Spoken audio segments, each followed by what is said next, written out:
Imagine आपके पास एक ऐसी पावर है जिससे आप स्पेस में बिना स्पेस सूट के रह सकते हो। जानते हो इस जगह की सबसे अच्छी बात क्या है? ये जगह बिल्कुल शांत है। ओह हाँ, ये जगह शांत है, लेकिन यहाँ पर चीजें हजारों किलोमीटर पर आवर की स्पीड से ट्रैवल करती हैं। अर्थ 29.7 किलोमीटर पर सेकंड की स्पीड से सन के अराउंड घूमती है और सन पूरे सोलर सिस्टम के साथ अप्रोक्सीमेटली 200 किलोमीटर पर सेकंड की स्पीड से इस गैलेक्सी के सेंटर का चक्कर लगाता है। हमारी गैलेक्सी मिल्की वे में अप्रोक्सीमेटली 200 बिलियन स्टार्स और 100 बिलियन प्लैनेट्स हैं जो लगभग इसी पैटर्न को फॉलो करते हैं।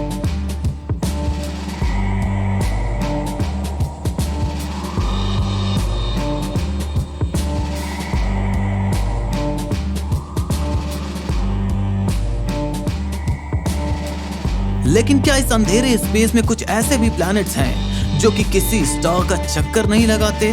तो जवाब है हाँ। यहाँ पर बिलियंस ऑफ रोग प्लैनेट्स हो सकते हैं जिन पर हजारों सालों से कोई सनलाइट नहीं पड़ी। लेकिन सवाल ये उठता है कि आखिर ये रोग प्लैनेट बनते कैसे हैं? जवाब के लिए आपको यहाँ आना होगा। ये है स्टार फैक्ट्री। जब यहाँ पर न्यू स्टार और उसके साथ प्लैनेट्स फॉर्म होते हैं तब यहाँ पर चीजें बहुत ज्यादा उथल पुथल हो रही होती हैं और एक बड़ी टक्कर इन प्लैनेट्स की एक्सेस को बदल सकती है। या फिर कोई सोलर सिस्टम के पास से गुजर रहा कोई स्टार अपनी ग्रेविटी की वजह से प्लैनेट की एक्सेस को बदल सकता है। हमारे मून की हिस्ट्री भी कुछ ऐसी ही है। According to scientist, billions of years पहले जब हमारी अर्थ फॉर्म हो रही थी तब एक मास जितना बड़ा रोग प्लैनेट हमारी अर्थ से आके टकराया।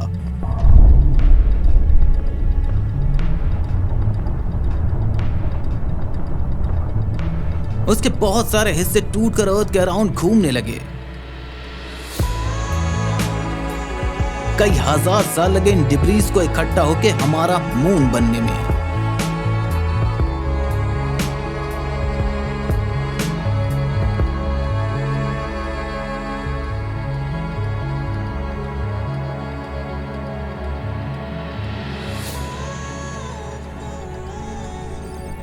क्या होगा अगर हमारी अर्थ जो अपने एक्सेस पर लगातार घूम रही है वो अपने रास्ते से हट जाए और इस सोलर सिस्टम के बाहर निकल जाए?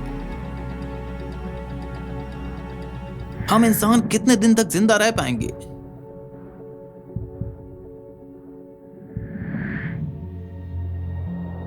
पहले कुछ सालों तक हमें कुछ पता भी नहीं चलेगा। धीरे धीरे सन से हमारी अर्थ की दूरी बढ़ती जाएगी और यहाँ अर्थ पर बहुत ज्यादा सर्दी पड़ने लगेगी।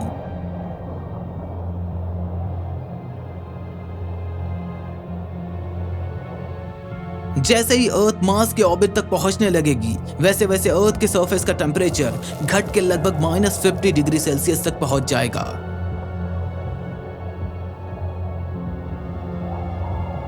यहां पर हालत बहुत ज्यादा खराब हो जाएगी। इतनी सर्दी की वजह से खेतों में फसल उगना बंद हो जाएगी।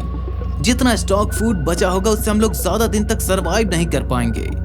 कुछ सालों तक ऐसे ही चलता रहेगा और यहाँ ठंड और भी ज्यादा बढ़ती रहेगी। इतनी ठंड हम इंसानों की हिस्ट्री में कभी नहीं पड़ी होगी। जैसे ही हमारी अर्थ जुपिटर की ऑर्बिट तक पहुंचेगी तब अर्थ के सरफेस का टेम्परेचर लगभग -150 डिग्री सेल्सियस तक पहुंच जाएगा। इतनी ठंड में हम इंसानों का जिंदा रह पाना लगभग नामुमकिन है, क्योंकि बिना सूरज की रोशनी के पानी भाप में बदलना बंद हो जाएगा, जिसकी वजह से आसमान में बादल बनना बंद हो जाएंगे। वाटर साइकिल खत्म हो जाएगा। ओशियंस आइस की एक मोटी शीट से कवर हो जाएगा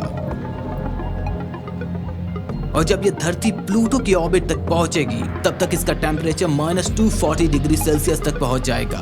ये एब्सोल्यूट जीरो के करीब है। इतने कम टेम्परेचर की वजह से एटमॉस्फेयर में मौजूद गैस जमने लगेगी। नाइट्रोजन और ऑक्सीजन स्नो बन के अर्थ की सरफेस में मिल जाएगी। दूर से देखने पर अर्थ एक आइसी और लाइफलेस प्लैनेट लगेगा।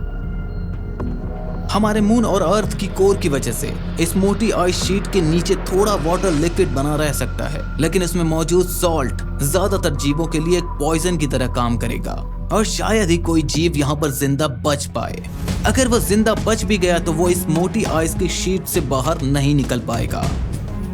जब तक अर्थ किसी और सोलर सिस्टम में जाकर दूसरे प्लैनेट से नहीं टकराती। लेकिन ये टक्कर होने के चांसेस भी बहुत कम हैं, क्योंकि स्पेस में प्लैनेट्स और सोलर सिस्टम के बीच की दूरी बहुत ज्यादा होती है।